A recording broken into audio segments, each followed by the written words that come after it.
Welcome to Sib Spot. Today's featured Reddit stories are from MaliciousCompliance. Story 1 today is by throwaway number 9272. Work from home on Thursdays and Fridays only. There's not much to say here. I work for a tech company that sells MacBooks and Chromebooks and miscellaneous things to schools. There is a rule in place that says we are not allowed to work from home under any circumstances with the exception of Thursdays and Fridays if you don't have any meetings or the such. Yesterday we got a bunch of quotes from one of our distributors, and the aim of today was to get all the SKUs and codes into our system for one of the bigwig expensive Catholic schools, and these codes came in extremely last minute. Like, we had 6 working hours to fill out everything.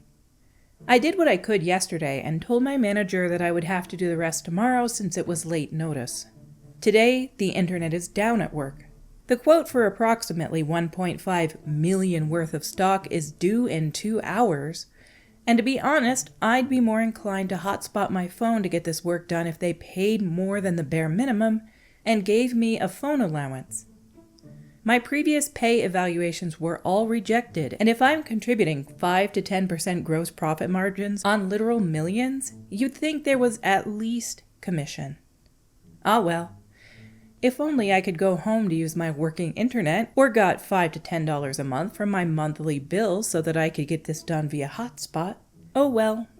This is yet another one of those examples where a company meets their downfall or meets their doom because of a policy. I don't understand why there's so many people that are against people working from home. A lot of people work better from home. I work better from home.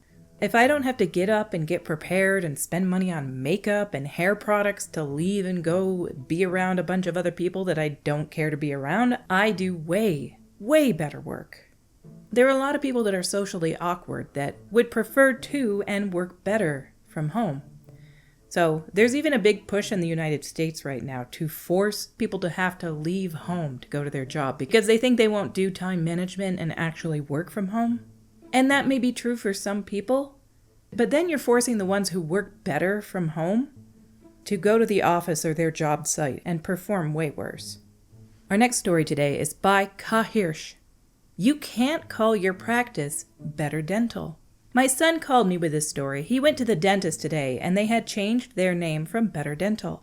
He asked if they had been bought out, and they said, no, well, sort of. The ownership has changed. Since Dr. Draper's not with us anymore, we can't use the name Better Dental. It's a funny story. A few years ago, another dentist complained that the practice was called Better Dental, since you're not supposed to imply you're better than other dentists without a specific reason. The board was going to make him change the name of the practice, but he legally changed his last name to Better, and they let him keep the name on his practice. My son was skeptical, but I checked the board dental examiner's website, and it's 100% true. David Allen Draper changed his name to David Allen Draper Better, and the board closed its file and issued no disciplinary action for violation of 21 NCAC 16P.01014. It's kinda loophole defiance rather than malicious compliance, but I think it fits. Even though there wasn't really a reason for him to be malicious, it definitely has malicious undertones. Changing your name so that you can keep the title of your business? Yeah, I would say that's pretty malicious. Our next story today is by Galdax. You want me to ask every customer? I was once failed by a secret shopper about 30 years ago when I worked at a now gone New England convenience store deli chain. I was the only person in the store stocking, ringing, and working the deli. I was also acting ASM without pay or title, but all the responsibility doing inventory and making orders. I was failed for not asking a secret shopper if they wanted anything from behind the counter. Tobacco, lottery, and various high theft, health and beauty items, etc. My boss told me that I need to offer every customer something from behind the counter no matter who. They didn't care what I offered. I said no problem. I went back to work and the boss went into his office.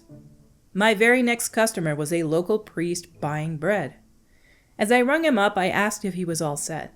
He said he was. I asked if he was sure he didn't need any lottery tickets or condoms. If he didn't get lucky with one, he may with the other. He turned red, said he was fine, quickly paid, and left. My boss yelled from the office I was now exempt from having to push items from behind the counter. I knew I would never get fired because of all the stuff I did that was above my pay grade while trying to make a good impression. You know, there's people in this world that believe that if you work super hard and you give it your all 110, 150% while you're at work every day, you'll get a raise or you'll get noticed or the boss will do something nice for you. I can promise you a majority of the people in the world have never experienced any benefit from working harder or doing jobs that are above your pay grade. And there's even some jobs where if you do things that are above your pay grade, to be helpful because they're missing the role at work, they will discipline you for it. So it depends on where you're employed, what the response will be. Our last story today is by Emotional Figure 1575. Customer wants her sensors off. Okay, but I need to verify your receipt. Context: this customer is notorious for being rude to my workers, and some have even complained she might be racist. Incident: she complained about a cashier and said the black girl with the poofy hair, and is only nice to my Caucasian worker. Karen, name for obvious reasons, came in and stopped me and asked, "Are you the manager?" "Yes. How can I help you?" I guess she didn't hear me and responded, "Are you the manager?" "Yes. What do you need?" She said she had a problem and then stormed off to the registers. I followed. Karen then goes into a tirade. "I bought these and the girl didn't give me my paper receipt. I asked for it and she didn't. And then she was rude and left the sensors on these. I had to call customer service and wait on hold for them to send me my receipt. She should have given me my paper receipt and now I want these off." "Sure thing," I told her. "I'm sorry about the sensors, just let me see your receipt." She shows me the receipt off her phone and I see she had a member number at the top. I began to let her know that she didn't need to contact customer service and we would have been able to just look up her transaction. Karen interrupts me and says, "I don't care. I wanted a paper receipt." I understand. What I'm just trying to explain is, Karen, no, you're not helping. I just want the sensors off and my paper receipt. Me, okay, ma'am, I can help you with that, but I just wanted to let you know we have the ability to get your receipt in store. You didn't need to wait for them to send you a receipt. Karen, you're not being helpful. Just do your job. I'm not going to argue with you. She's yelling all her responses to me. Me, that's fine. I'm not trying to argue.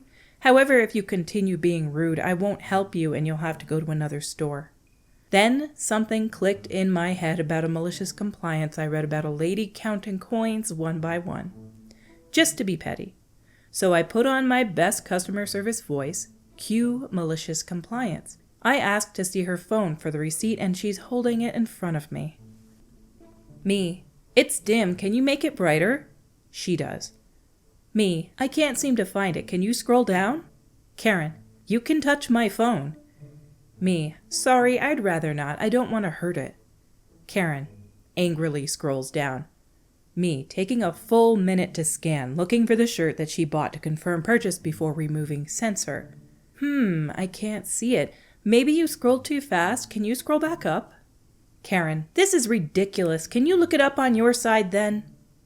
Me, of course. That's why we always ask for an email to hold receipts in case you don't get a paper copy. Luckily, the phone I was using was stuck on loading. So I sat there for a few more minutes and told her, sorry, I have to get another phone. This one doesn't work. I get another phone. It loads up. I spend about 3 more minutes typing in her email 1 letter at a time.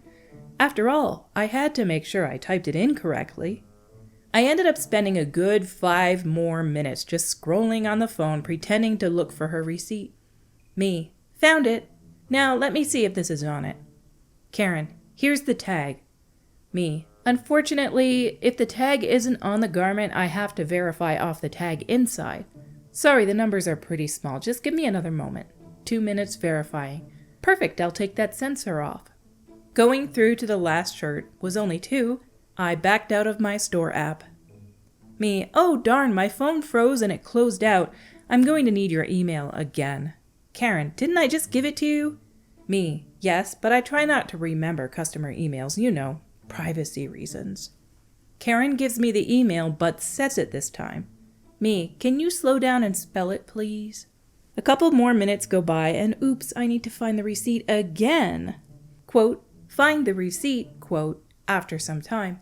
Me, oh, I found it. No, wait, that's a different shirt. One moment. Karen, the tag's on this one so you can see the numbers better. Me, oh, thank you, but I already found the tag inside. I'll just go off that instead. Me, I can't seem to find it.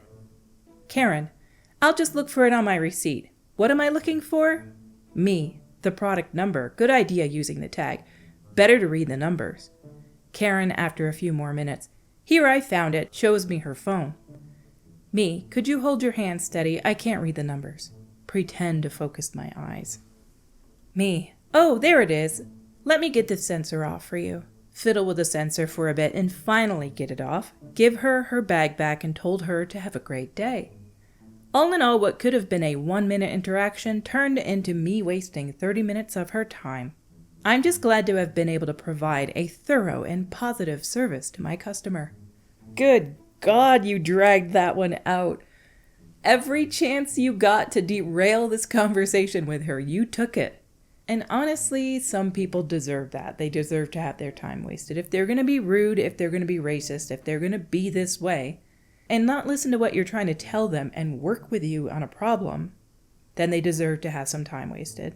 But man, you seriously dragged that one out. Truly, truly malicious to waste 30 minutes of not just her time, but yours. But you're at work, so that's all wasting time in my opinion. Our stories for today have come to a close.